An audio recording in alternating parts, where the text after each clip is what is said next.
So here's a question for you. Is your life all about the hand you're dealt, or is it about how you play your cards? Today, we're jumping into some ancient Buddhist wisdom that actually breaks down every single life into one of four possible paths, and it's all based on that very question. Let's get into it. Now, this whole idea comes from a classic Buddhist text, the Sutra on the Four Kinds of People.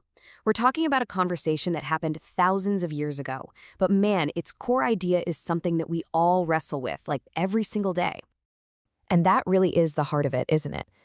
Is our destiny sealed the moment we're born? Or does what we do with our lives matter more? This is the exact puzzle that was brought to the Buddha. And the story of how this teaching came to be, well, it doesn't start with some monk or scholar. It starts with a super powerful king who was facing a totally universal human problem. You see, King Pasenadi of Kosala, a guy who basically had it all, went to the Buddha because he was confused.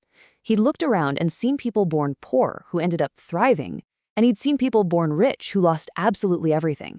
He just wanted to know, what's the logic here? What's the pattern behind it all? And the Buddha's answer, you might expect it to be some super dense philosophical thing, right? Nope. Instead, he laid out this really clear, kind of elegant model of four possible ways a life can go.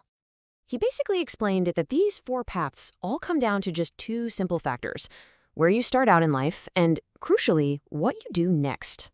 Okay, so here it is. This is the framework.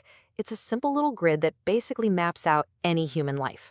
Your journey is shaped by two things. First, on the side there, you have your starting point. Are you disadvantaged or are you privileged? And then, across the top, you've got the nature of your actions. The text calls this karma, which is really just about the positive or negative choices you make with your thoughts, your words, and your actions. Let's break down what each of these four boxes really mean. All right, so let's dig in, starting with the folks who begin life kind of on the back foot, those who have a disadvantaged start. So the Buddha says there are two ways this can go. Path number one is what he calls the journey from darkness to light. This is the classic rags to riches story, right? The person who starts with nothing, but through real, consistent kindness, honesty, and just respecting other people, they completely change their future. But then there's path two, the opposite, which the text calls going from darkness to darkness. This is where someone's cruelty or dishonesty just makes their initial hardship even worse. Now, this is brilliant. To illustrate that upward path, the Buddha used this amazing metaphor of climbing a social ladder. You start on the ground floor, a humble beginning. But through good character, you earn a small bed. That's stability. Then you get a horse. That's mobility. An elephant, that's status. And you keep going until finally you reach the grand hall, a state of real well-being. It's a journey that's powered entirely by your actions. And the sutra sums up this transformation just perfectly. It's not just about money. It's a total shift, inside and out. It says that even though they might have been seen as ugly at first, they become beautiful later. People come to admire them for both their character and their good fortune.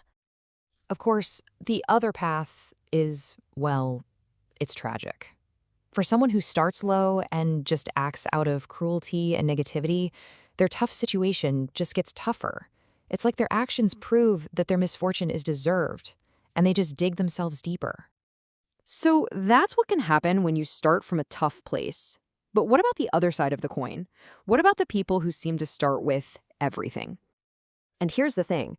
The Buddha makes it super clear that being born into privilege is absolutely no guarantee. Path 3 is the journey from light to darkness. This is the person born into a great family who, through their own arrogance, disrespect, and greed, just squanders it all and ends up falling hard. But path 4, that's the ideal. That's someone who uses their lucky position with humility and generosity and actually creates even more good in the world. And for this downward path, the Buddha gives us the reverse metaphor. It's so vivid. You start in the grand hall, but through your bad actions, you get demoted. First to an elephant, then a horse, then just a big bed. And you keep falling until you find yourself right back on the ground floor, having lost everything. Yeah, the text is pretty blunt about the consequences here. It says a person like that, who wastes all their advantages, is headed for a miserable future. They were beautiful at first, but because of their own choices, they become ugly later. The best path, of course, the one we should all be aiming for, is to go from one grand hall to another. This is the person who gets that their good fortune isn't just for them. It's a tool, a platform to create more good in the world through being generous and respectful. So, after laying out these 4 paths for the king, you can just imagine him taking all this in. The Buddha then brings it all home with one simple, really powerful conclusion. And here it is. This is the big takeaway for the king and for us. Your birth, that's just chapter 1. It is not the whole story. It absolutely does not seal your fate. What really, truly matters, the thing that builds your future, is the quality of your actions, your mindset, and how you treat other people, day in and day out. The Buddha's final advice to the king is also his advice to us. It's pretty simple. No matter where you start, use what you have to create a better future. Always, always aim for that upward path. And that leaves us with one last thought. This ancient framework, it's not just some old story, it's a mirror. It forces us to ask ourselves right now, based on my actions today, my mindset, my choices, which of these 4 paths am I actually building for myself?